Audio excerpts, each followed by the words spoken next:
Hi friends, ഇന്ന് പഴം വേവിച്ചാലോ? എല്ലാവർക്കും പഴം വേവിക്കാൻ അറിയാം. ഇത് ഓൺലി ഫോർ ബിഗിനേഴ്സ്.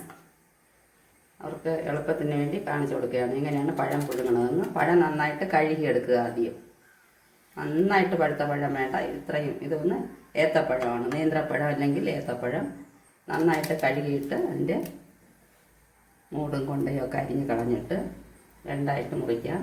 രണ്ടായിട്ടോ മൂന്നായിട്ടോ മുറിച്ചോളാം.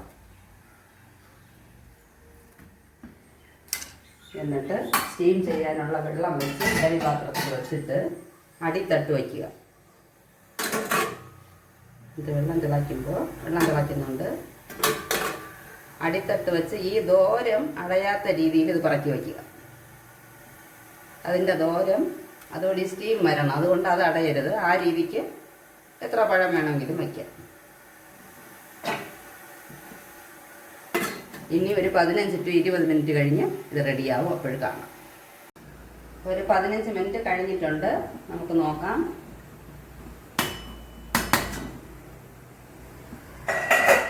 നന്നായിട്ട് വെന്ത് വന്നിട്ടുണ്ട്.